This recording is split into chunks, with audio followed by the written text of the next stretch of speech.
평범한 말씀, 행복한 하루. 오늘 본문은 예레미야 17장 5절에서 18절까지의 말씀입니다. 여호와께서 이와 같이 말씀하시니라. 무릇 사람을 믿으며 육신으로 그의 힘을 삼고 마음이 여호와에게서 떠난 그 사람은 저주를 받을 것이라. 그는 사막의 떨기나무 같아서 좋은 일이 오는 것을 보지 못하고 광야 간조한 곳, 건건한 땅, 사람이 살지 않는 땅에 살리라.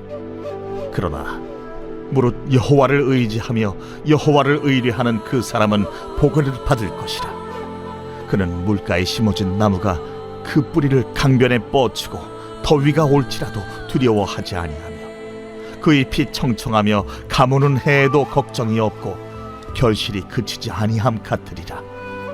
만물을 보다 거짓되고 심히 부패한 것은 마음이라. 누가 능히 이를 알리오마는. 나 여호와는 심장을 살피며 폐부를 시험하고 각각 그의 행위와 그의 행실대로 보응하나니 불의로 치부하는 자는 자고새가 낳지 아니한 알을 품음 같아서 그의 중년에 그것이 떠나겠고 마침내 어리석은 자가 되리라. 영화로우신 보좌여, 시작부터 높이 계시며 우리의 성소이시며 이스라엘의 소망이신 여호와여, 무릇 주를 버리는 자는 다 수치를 당할 것이라.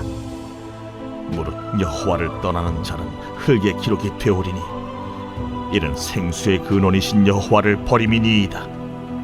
여호와여, 주는 나의 찬송이시오니 나를 고치소서. 그리하시면 내가 낫겠나이다. 나를 구원하소서. 그리하시면 내가 구원을 얻으리이다.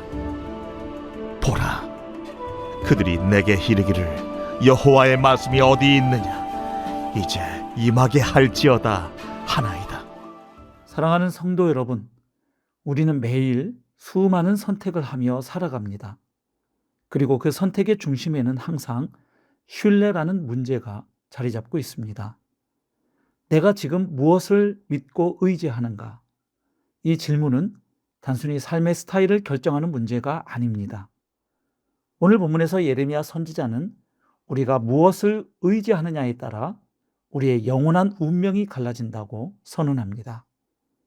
선지자는 인생의 두 가지 길을 극명한 시각적 이미지로 대조합니다. 먼저 5절과 6절을 보면 사람을 믿으며 육신으로 그의 힘을 삼고 여호와에게서 마음이 떠난 사람은 사막의 떨기나무 같다고 말합니다. 사막의 떨기나무는 건조하고 메마른 땅에서 겨우 목수만 붙어있는 존재입니다. 좋은 일이 오는 것을 보지 못하고 영적인 고갈과 결핍 속에서 살아가는 존재입니다. 나의 지혜, 나의 인맥, 내가 가진 재물을 의지하는 삶의 끝은 결국 이처럼 황폐할 뿐입니다. 반면에 7절과 8절은 다른 길을 보여줍니다. 여호와를 의지하며 여호와를 의뢰하는 그 사람은 물가에 심겨진 나무와 같다고 말합니다. 이 나무는 더위가 올지라도 두려워하지 않습니다. 그 잎이 청청하며 가무는 해에도 걱정이 없고 결실이 그치지 않습니다. 성도 여러분, 단지 환경이 좋아서 잎이 청청한 것이 아닙니다. 더위도 오고 가무는 해도 찾아옵니다. 인생의 위기는 누구에게나 찾아오지만 그 뿌리가 생수의 근원이신 여호와 하나님께 닿아 있는 사람은 결코 마르지 않습니다. 그렇다면 오늘 나의 영혼은 어느 쪽에 가깝습니까?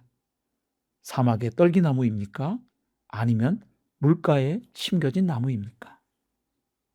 우리는 당연히 물가에 심겨진 나무가 되고 싶어 합니다.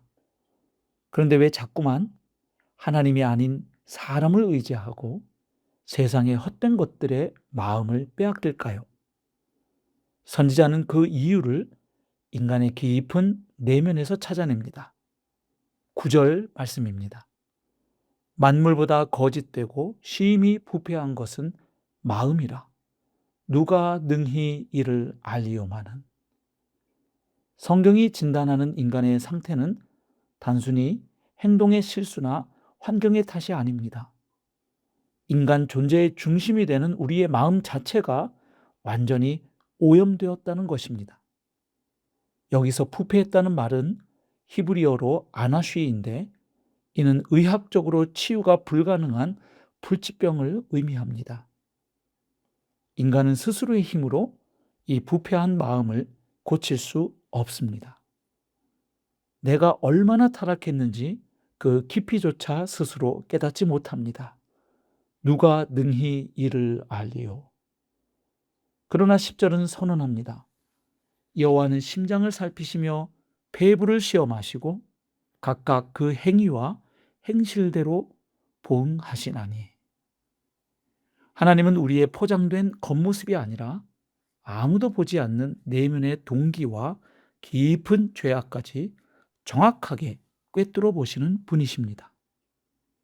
하나님을 떠나 자기 힘으로 인생의 안전지대를 구축하려는 자의 결말은 11절에 나오는 자고새와 같습니다.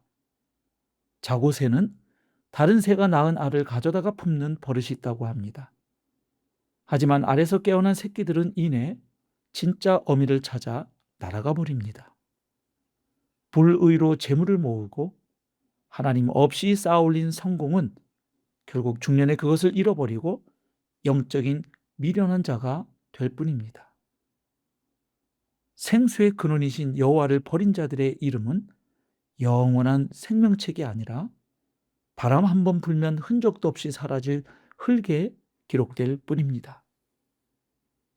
인간 스스로 고칠 수 없는 이 불치병의 절망 속에서 예레미야는 14절에 심장을 찢는 절규와도 같은 기도를 드립니다.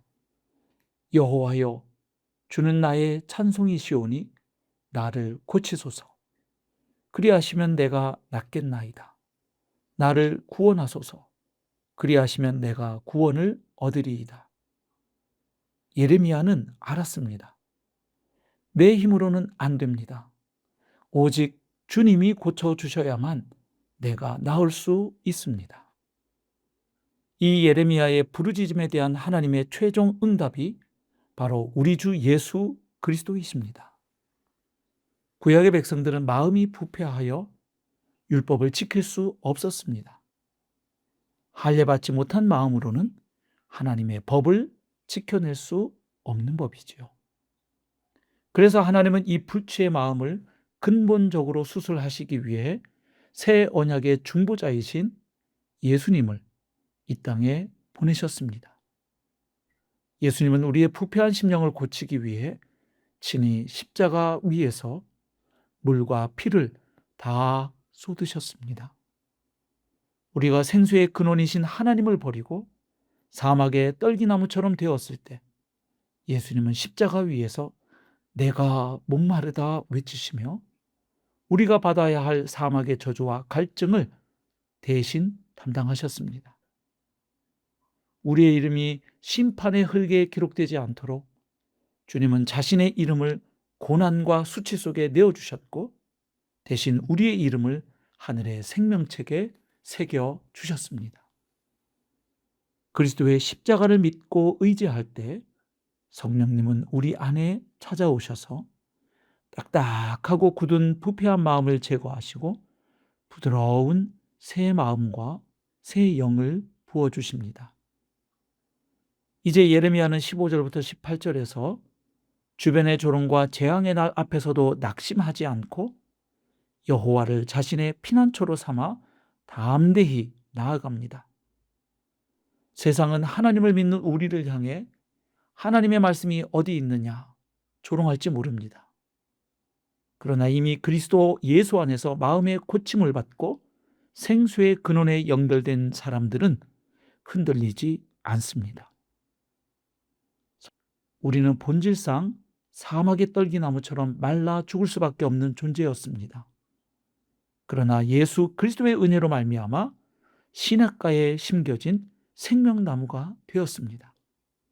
옮겨진 것입니다. 오늘 하루 사는 동안 내 힘과 경험을 의지하려는 유혹을 과감히 거절합시다.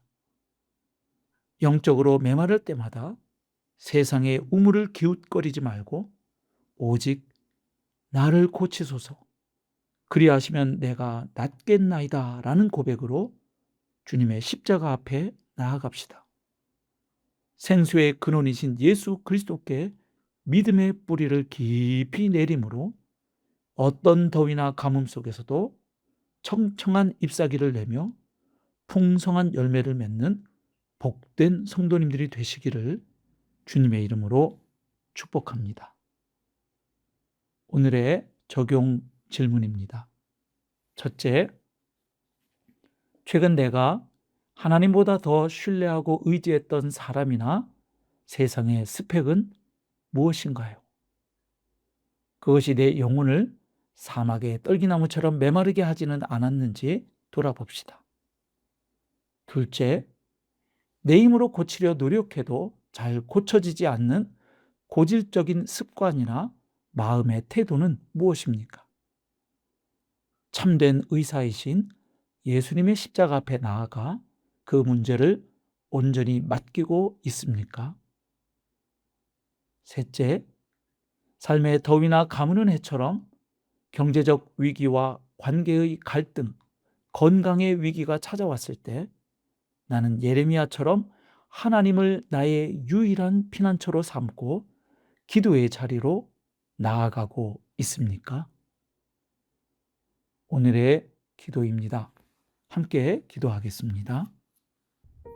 사랑과 은혜의 하나님, 만물보다 거짓되고 부패한 나의 마음을 이 시간 십자가 앞에 그대로 쏟아 놓습니다. 내 힘과 지혜를 의지하며 사막의 떨기나무처럼 메마른 인생을 살았던 나의 어리석음을 용서하여 주옵소서. 우리의 유일한 치유자이신 예수님, 나를 고치소서. 그리하시면 내가 낫겠나이다 고백했던 선지자의 기도가 나의 기도가 되게 하옵소서. 십자가에서 흘리신 그 거룩한 보혈로 내 부패한 심령을 씻어주시고 성령으로 날마다 새 마음을 부어 주옵소서. 오늘 하루 사는 동안 세상의 헛된 우물을 파지 않게 하시고 생수의 근원이신 예수 그리스도께 내 믿음의 뿌리를 깊이 내리게 하옵소서. 삶의 어떤 가뭄과 시련 속에서도 주님 주시는 평안으로 청청하며 풍성한 믿음의 열매를 맺게 하여 주옵소서. 우리의 참된 피난처이시고 치유자 되시는 예수 그리스도의 이름으로 기도드립니다. 아멘.